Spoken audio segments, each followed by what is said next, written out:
नमस्कार दोस्तों, एक बार फिर से मैं आप लोगों का हमारे YouTube चैनल पे स्वागत करता हूं और हम हैं सीटेट क्रैकर। हम लोग कल देख रहे थे 7th क्लास का जो हिस्ट्री है उसका तीसरा चैप्टर हम लोग एक पार्ट कर चुके थे, यानी कि उसका आधा कर चुके थे। तो आज हम लोग उसी क्रम में जो आधा हमारा चैप्टर बचा हुआ है तो उसको हम लोग देखते हैं। तो देखिएगा, यहां तक हम लोगों ने कर लिया था। ठीक है, तो आज हम लोग स्टार्ट करेंगे खलजी और तुगलक वंश के अंतर्गत प्रशासन और समेकन, उस पे नजदीक से एक नजर।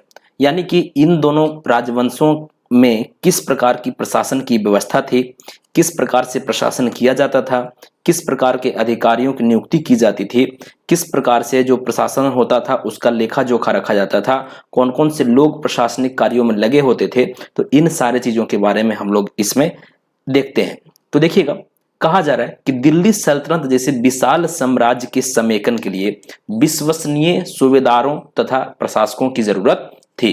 किसी भी प्रशासन के लिए क्या होता है कि विशेषणीय, जो विश्वसनीय होते हैं, जो विश्वास के लायक होते हैं, वैसे प्रशासकों की जरूरत होती है।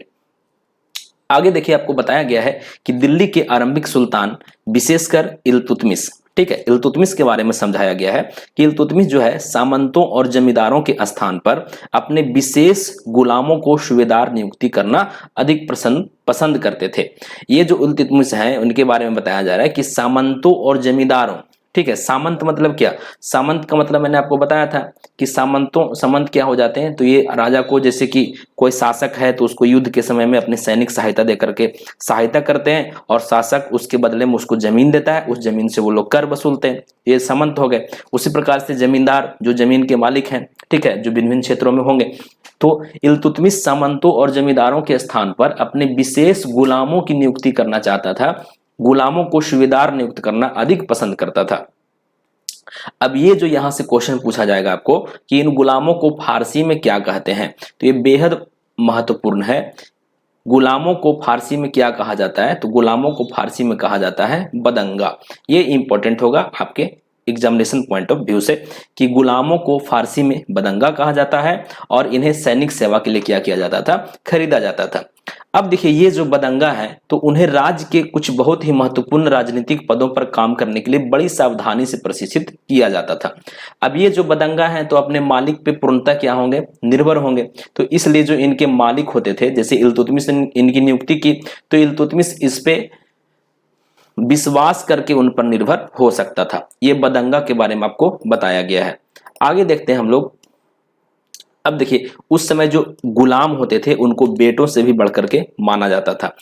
आप यहां से पढ़ सकते हैं इस बॉक्स में, वो ज्यादा इंपॉर्टेंट नहीं है, इसलिए हम लोग चलते हैं आगे। अब देखिए, खलजी तथा तुगलक शासक बदंगा का इस्तेमाल करते रहे, आपको बताया जा रहा है, और साथ ही अपने पर आश्रित निम्न वर्ग के लोगों को ऊंचे राजनीतिक पदों पर बैठाते रहे।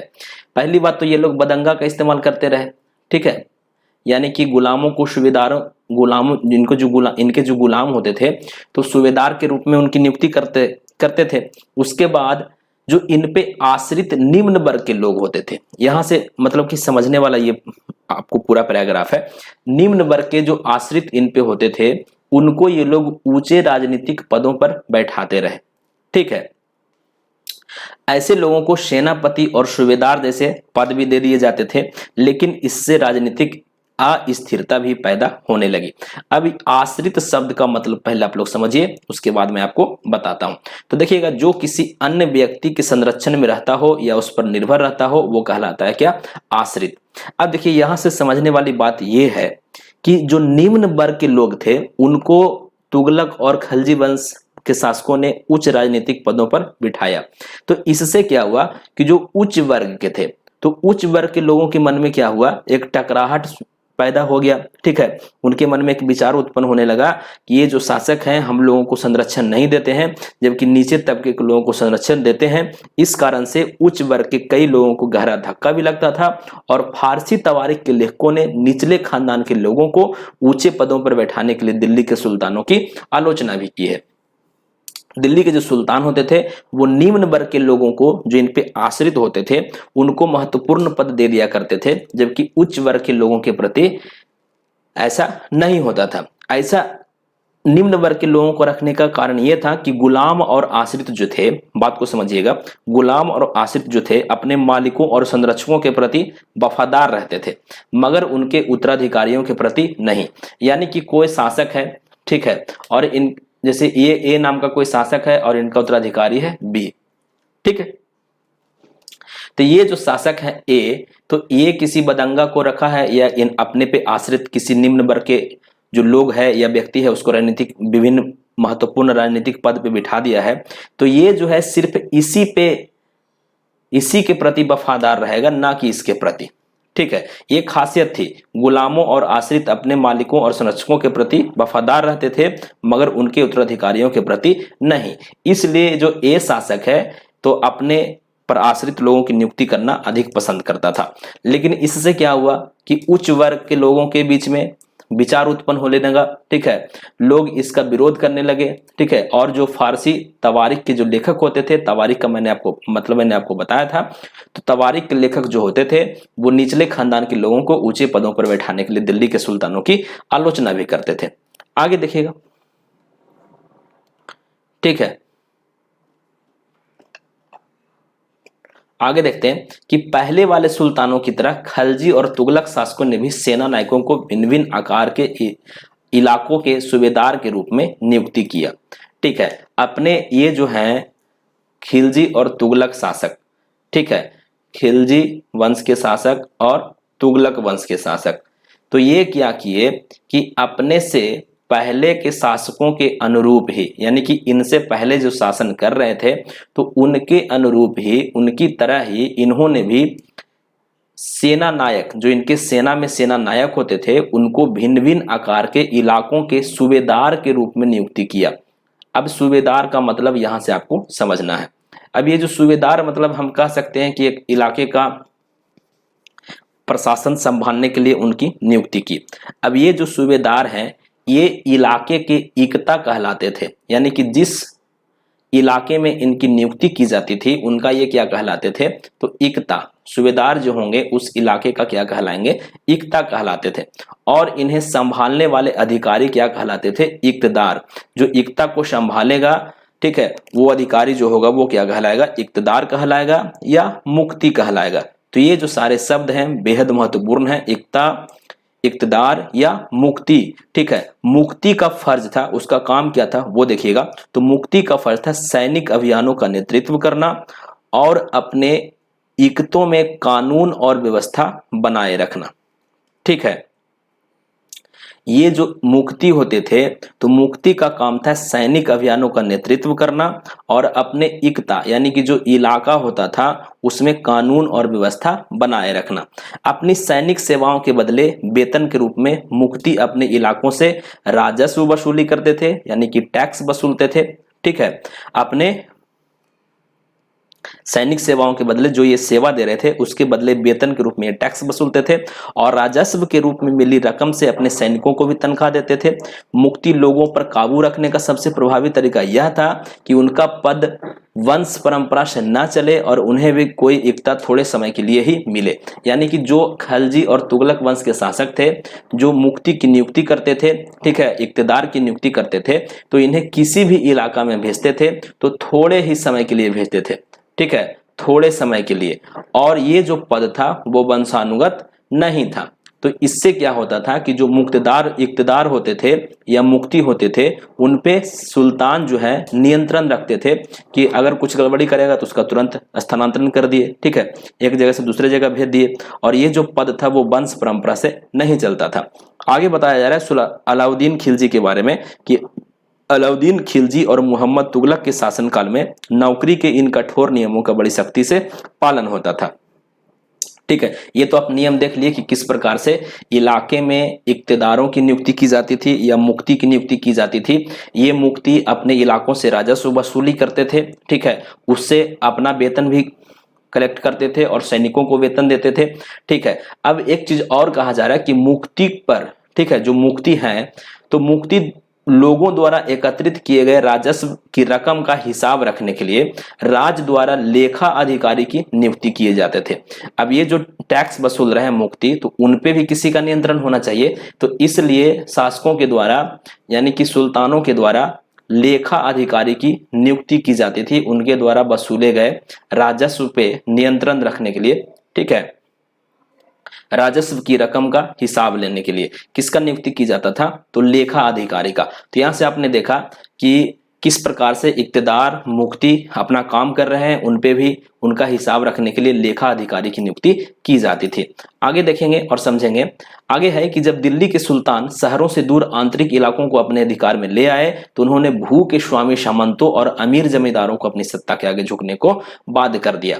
ठीक है, जब ये सुल्तान शहर से दूर जब आंतरिक इलाके में गए, जब वहां के क्षेत्र को भी अपने अधिकार में ले लिया, तो वहां जो पहले से जमींदार थे, ठीक है, या पहले से जो सामंत थे, या पहले से जो भूमि के स्वामी थे, उनको अपने आगे झुकने पर क्या कर दिया, मजबूर कर दिया।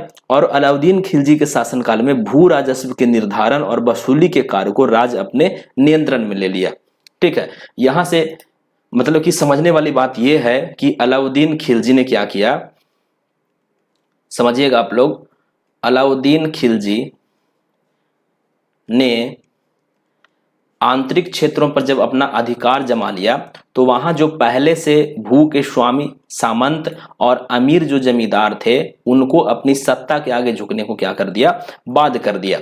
और उनका जो अधिकार था वो टैक्स वसूलने का, भू राजस्व वसूलने का, उनका अधिकार जो है अपने, ठीक है, उनका जो वसूली का जो कार्य है उसको राज्य ने अपने नियंत्रण में ले लिया। ठीक है, यानी कि अलाउद्दीन खिलजी ने अब अपने नियंत्रण में ले लिया और स्थानीय सामंतों से भी कर लगाने का अधिकार छीन लिया, बल्कि उन्हें भी कर चुकाने को बाध्य कर दिया गया।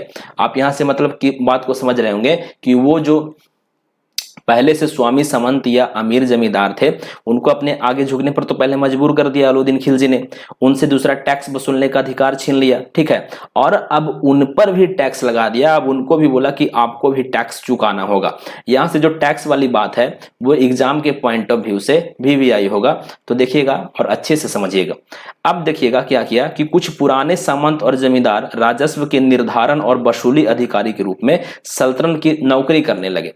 जो पहले से जो सामंत थे या जमींदार थे, अब राजा के ही अंडर में या उनके अधिकार क्षेत्र में नौकरी करने लगे। ठीक है, मतलब उनके पास गए और क्या किए, नौकरी करने लगे उनके पास। अब ये जो है राजा के कहने पर ही टैक्स कलेक्ट करेंगे, अपने मन से नहीं करेंगे। पहले ये जो स्वामी है, भूस्वामी है, सामंत है और अमीर जो जमींदार हैं, वो पहले से अपने मर्जी से टैक्स कलेक्ट कर रहे थे, लेकिन अलाउद्दीन खिलजी ने उनका अधिकार छीन लिया और उन पे भी टैक्स लगा दिया और उनको बोला कि आपको भी टैक्स पे करना होगा। उन्हीं में से कुछ पुराने सामंत और जमींदार राजस्व के निर्धारण और वसूली अधिकारी के रूप में सल्तनत की नौकरी करने लगे।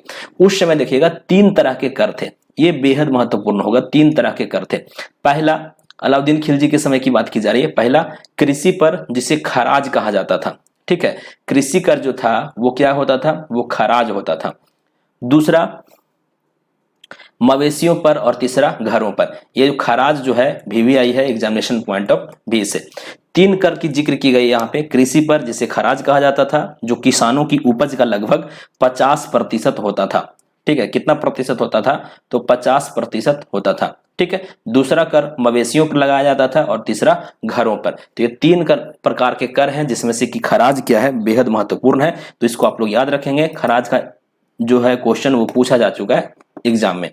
ठीक है, अब देखिए यहां से एक पॉइंट है वो बेहद महत्वपूर्ण है। ठीक है, इसको आप लोग देखिएगा।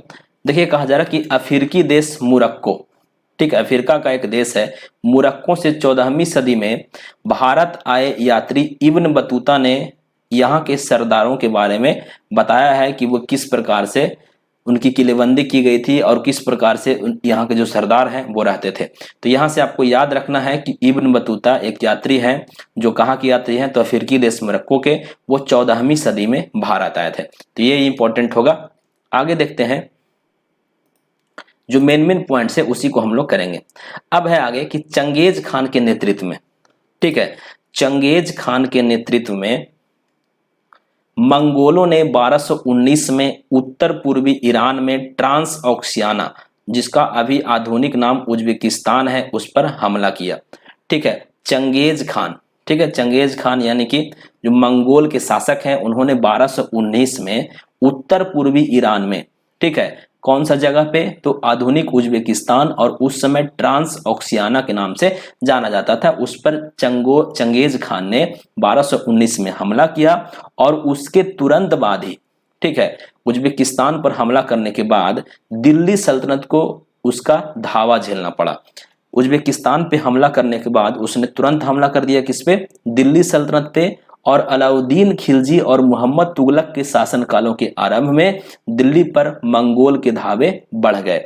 इससे मजबूर होकर के दोनों ही सुल्तानों को एक विशाल अस्थाई सेना खड़ी करनी पड़ी। और इतनी विशाल सेना को संभालना प्रशासन के लिए क्या थी, भारी चुनौती थी। मतलब जब चंगेज खान ने दिल्ली के सल्तनत पे हमला बोल दिया, धावा बोल दिया, तो उनका आरंभ चल रहा था अलाउद्दीन खिलजी का और मोहम्मद तुगलक के शासनकाल का आरंभ में मंगोलों का आक्रमण हुआ। तो इससे मजबूर होकर के दोनों ही सुल्तानों को एक विशाल अस्थाई सेना खड़ी करनी पड़ी। अब यहां से इंपॉर्टेंट पॉइंट जो है, विशाल अस्थाई सेना, ठीक है, यानी कि अभी तक इन लोगों के पास अस्थाई सेना नहीं था।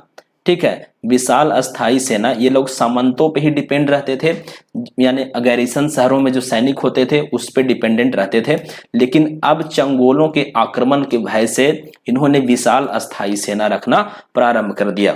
देखिएगा और आगे बात को समझने की कोशिश करिएगा।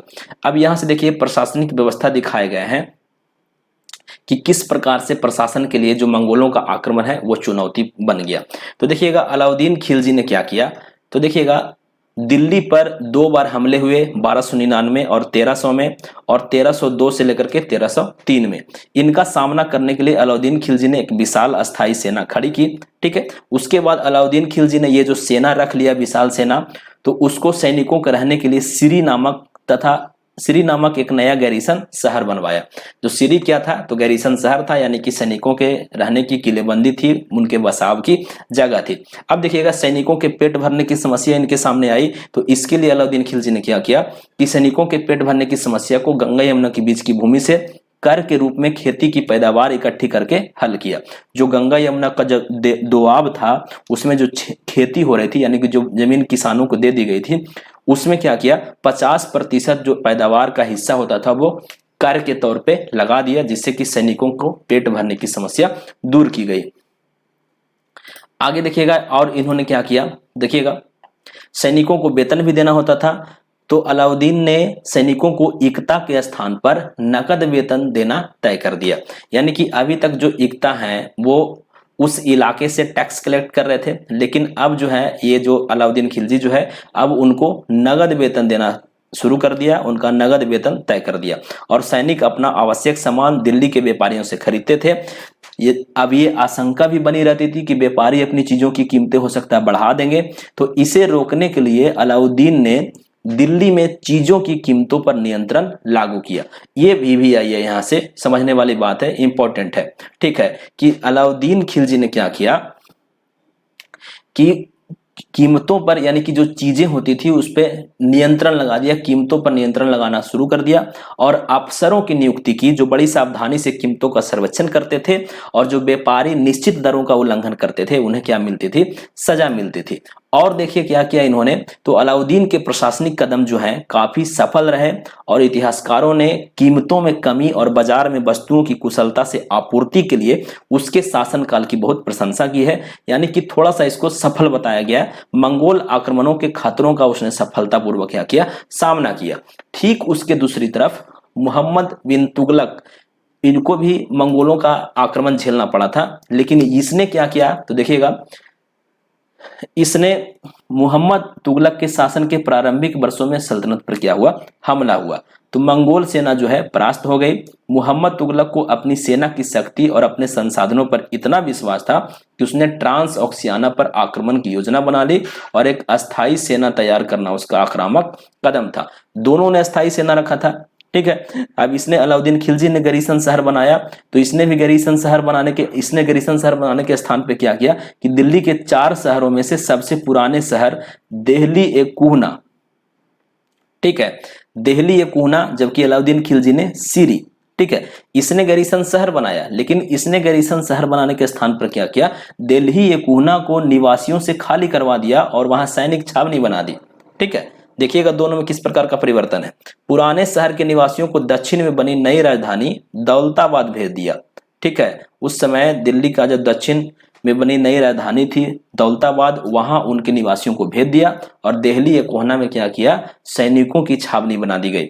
अब देखिएगा अलाउद्दीन खिलजी ने क्या किया था कि गंगा यमुना के दोआब में जो खेती हो रही थी उस पर 50% कर लगा दिया था, लेकिन मोहम्मद बिन तुगलक ने सेना को खिलाने के लिए उसी इलाके से खाद्यान्न इकट्ठा किया गया, लेकिन सैनिकों की विशाल संख्या की जरूरतें पूरी करने के लिए सुल्तान ने अतिरिक्त कर भी लगाए और इसी दौरान उस क्षेत्र में क्या हुआ, अकाल पड़ गया। यानी कि जहां पे सेना को ठहराया गया दिल्ली कूहना में, तो उस इलाके से ही खाद्यान्न इकट्ठा किया, भारी मात्रा में अतिरिक्त कर भी लगाया, लेकिन क्या हुआ, उस क्षेत्र में अकाल पड़ गया, ठीक है। देख रहे हैं किस प्रकार से परिवर्तन हुआ दोनों के समय में। अब मोहम्मद तुगलक अपने सैनिकों को नगद वेतन देता था, अलाउद्दीन खिलजी भी देना आरंभ कर दिया था, लेकिन कीमतों पर नियंत्रण करने की जगह उसने कुछ कुछ आज की कागजी मुद्रा की तरह टोकन यानी कि सांकेतिक मुद्रा चलाई। इसने भी कीमतों पर नियंत्रण करने का प्रयास किया, लेकिन अलाउद्दीन खिलजी की तरह यह सफल नहीं हो सका और इसने मुद्रा की तरह टोकन यानी कि सांकेतिक मुद्रा चलाई, ठीक है। और 14वीं सदी में लोगों को इस मुद्रा पर भरोसा नहीं था, ठीक है। वे बड़े चतुर थे और अपने सोने चांदी के सिक्के से वे बचा करके इसको रख लेते थे और अपने तमाम पर इस टोकन मुद्रा से ही चुकाते थे। यानी कि आप बात को समझ रहे हैं कि ये जो सांकेतिक मुद्रा होती थी तो सिक्के धातु से बने होते थे, लेकिन सोने चांदी के ना होकर के सस्ती धातु के होते थे, ठीक है। लेकिन 14वीं सदी के लोगों को इस मुद्रा पर भरोसा नहीं था, तो वे क्या करते थे कि अपने सोने चांदी के सिक्के वे बचा कर रख लेते थे और अपने तमाम कर इस टोकन मुद्रा से ही चुकाते थे। देख रहे हैं कि किस प्रकार से लोगों ने चतुराई दिखाई। जो सांकेतिक मुद्रा चलाए गए उसके द्वारा उसी से ही लोग टैक्स चुकाना शुरू कर दिए और इस सस्ती मुद्रा जैसे जाली सिक्के बड़ी आसानी से बनाए जा सकते थे इन्हें, यानी कि लोग इसको बनाना भी स्टार्ट कर दिए। तो ये भी इसका उतना सफल कदम नहीं रहा। आगे देखिएगा, मोहम्मद तुगलक द्वारा उठाए गए प्रशासनिक कदम बेहद असफल रहे, ठीक है। अलाउद्दीन खिलजी का द्वारा जो कदम उठाया गया वो सफल माना गया, लेकिन इसके द्वारा जो प्रशासनिक कदम उठाए गए वो बेहद असफल रहे।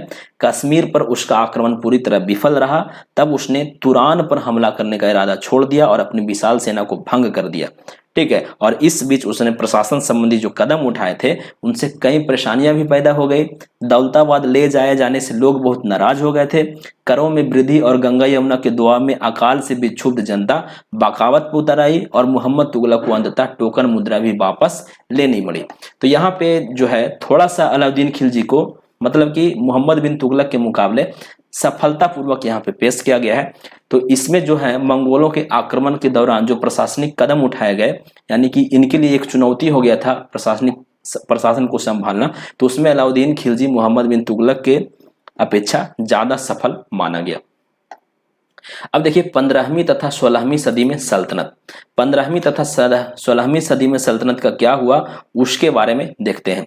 तो देखते हैं तुगलक वंश के बाद 1526 तक, यानी कि तुगलक वंश के बाद 1526 तक दिल्ली तथा आगरा पर सैयद तथा लोदी वंशों का राज रहा, ठीक है। लोदी वंश के बाद बाबर आया, ठीक है, और मुगल वंश की स्थापना की। तो वही बात आपको यहाँ से बताया जा रहा है कि तुगलक वंश के बाद 1526 में आपको युद्ध भी, पानीपत का युद्ध भी हुआ था, ठीक है। तो दिल्ली तथा आगरा पर सैयद तथा लोदी वंशों का राज रहा, जब तक जौनपुर, बंगाल, मालवा, गुजरात, राजस्थान तथा पूरे दक्षिण भारत में स्वतंत्र शासक उठ खड़े हुए थे, ठीक है। इनका जो शासन था तुगलक वंश का, तो 1526 के बाद क्या हुआ कि जौनपुर में, बंगाल में, मालवा में, गुजरात में, राजस्थान में तथा पूरे दक्षिण भारत में स्वतंत्र शासक उठ खड़े हुए। उनकी राजधानियां समृद्ध थी और राज फल फूल रहे थे। इसी काल में अफगान तथा राजपूत जैसे नए शासक भी उभरे, ठीक है। मतलब धीरे धीरे इनका जो क्या होता था, बात को समझिएगा। जैसे कि ये देखिए ये आपको दिल्ली है, ठीक है, और ये आपको क्या है, बंगाल है, और इधर ये आपका क्या है, दक्षिण भारत है, ठीक है। तो जब ये दिल्ली के शासक जैसे खिलजी हो गए या मोहम्मद बिन तुगलक को मान लीजिए, तो जब इधर तो गया था खिलजी दक्षिण भारत की ओर, ठीक है, यानी कि जब इधर गया तो इधर का प्रशासन खत्म हो गया, ठीक है, फिर यहां से लौटा तो इधर का प्रशासन खत्म हो गया। तो इससे क्या हुआ कि अन्य राज्यों में जैसे बंगाल में, मालवा में, गुजरात में इत्यादि में स्वतंत्र शासक उठ खड़े हुए, यानी कि इधर जाए तो इधर खत्म हो जाए, इधर जाए तो इधर, यहां से फिर लौटा तो इधर खत्म हो जाए, ठीक है। तो इस काल में स्थापित राज्यों में से कुछ छोटे थे पर शक्तिशाली हो गए और उनका शासन बहुत ही कुशल तथा सुव्यवस्थित तरीके से चल रहा था। अब नाम आता है शेर शाह सूरी का, जिसने 1540 से 1545 में बिहार में अपने चाचा के एक छोटे से इलाके के प्रबंधक के रूप में काम शुरू किया तथा आगे चलकर उसने इतनी उन्नति की कि मुगल सम्राट हुमायूं 1530 से 1540 और 1555 से 1556 तक को चुनौती दी और क्या किया, परास्त किया। ये हम लोग अगले चैप्टर में देखेंगे। तो अगर आपको यहाँ पे नहीं समझ में आ रहा है तो कोई दिक्कत नहीं, लेकिन समझने की कोशिश करिएगा।